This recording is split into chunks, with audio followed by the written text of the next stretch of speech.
Dan seterusnya kita juga ingin mendapatkan respon daripada Kesatuan Perkhidmatan Perguruan Kebangsaan Malaysia NUTP dan bersedia di talian bersama kami ketika ini ialah Aminuddin Awang yang merupakan Presiden NUTP. Assalamualaikum Tuan Aminuddin.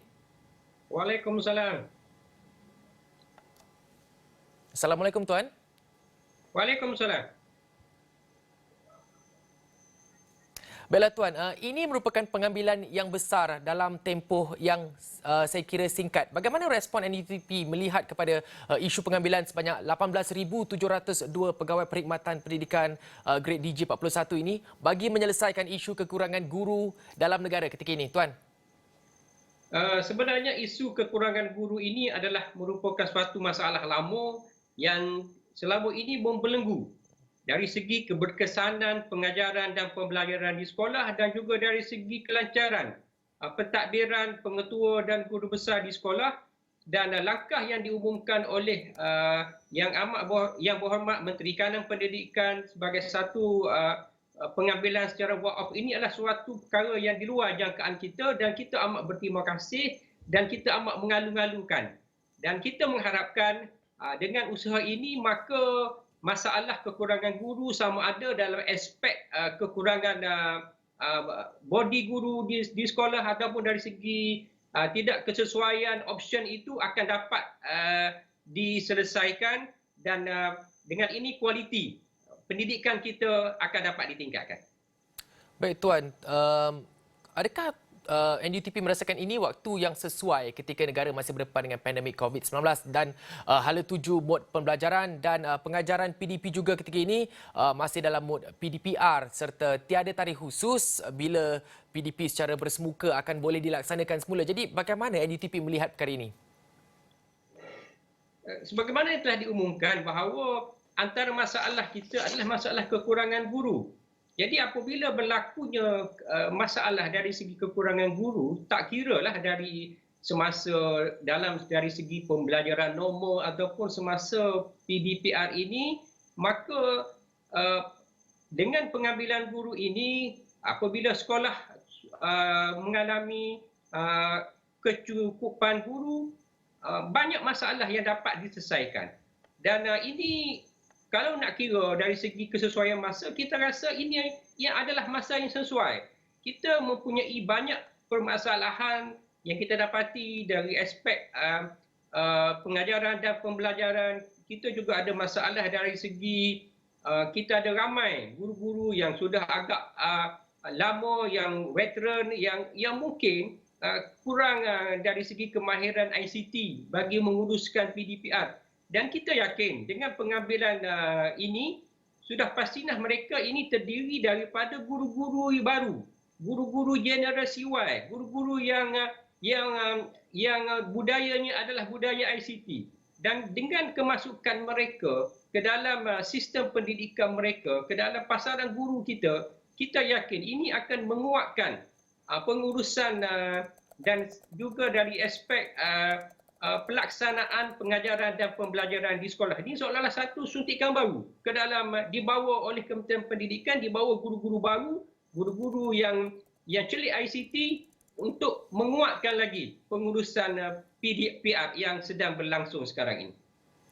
Baik, Tuan ada menyebut tadi mengenai penekanan bagaimana generasi baru ini lebih dekat dengan teknologi dan ICT pada masa kini. Jadi, itu dari pandangan NUTP. Jadi, saya nak bertanya, sebagai seorang guru pastinya perlu ada set pendidikan ataupun skill pendidikan yang lain. Jadi, bagaimana agaknya KPM nak mempersiapkan guru-guru baru ini untuk berhadapan dengan mod PDP yang berlaku pada ketika ini dan transisinya selepas habis PDPR nanti beralih semula kepada PDP.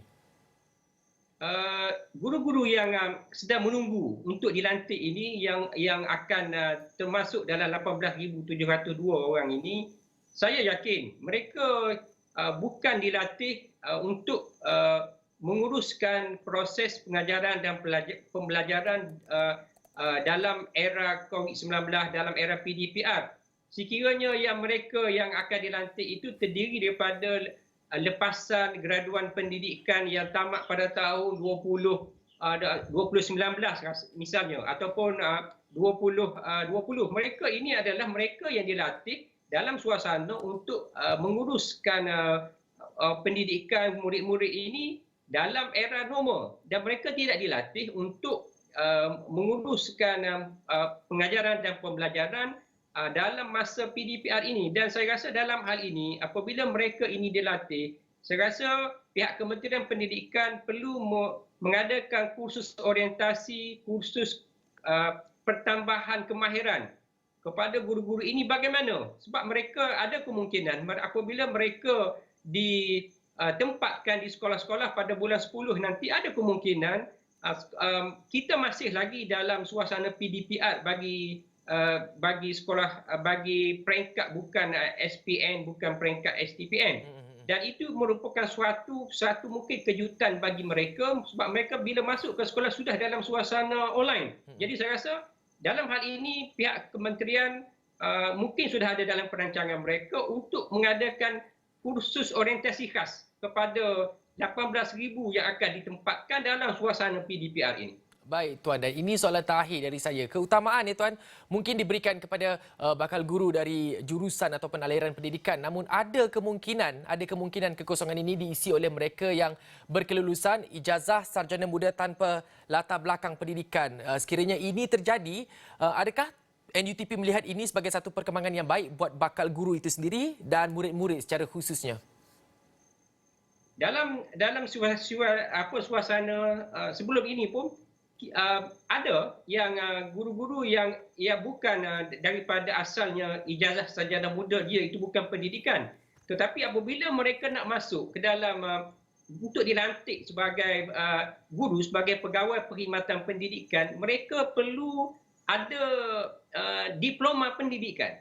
Jadi walaupun mereka itu bukan latar belakang pendidikan, bukan ijazah sarjana muda pendidikan, tetapi apabila mereka, contohnya mereka ada sarjana muda perakaunan, tetapi apabila mereka membuat sambungan kepada diploma pendidikan, maka dari segi kelayakannya mereka layak untuk dilantik sebagai guru. Tetapi dalam hal ini kita amat mengalu-alukan sekiranya keutamaan itu diberikan kepada mereka yang ada ijazah sarjana muda dalam bidang pendidikan, kerana mereka ini dari segi ilmu pedagoginya mereka belajar dalam tempoh yang lama, dalam tempoh 4 tahun. Dan kita mengharapkan, walaupun mungkin ada yang akan dilantik, tetapi kita mengharapkan keutamaan diberikan kepada calon-calon yang memang mempunyai ijazah sarjana muda pendidikan dalam bidang-bidang yang mana kita ada kekosongan tersebut. Baiklah, itu tadi perkongsian bersama dengan Tuan Aminuddin Awang yang merupakan Presiden NUTP. Terima kasih Aminuddin Awang atas perkongsian tersebut.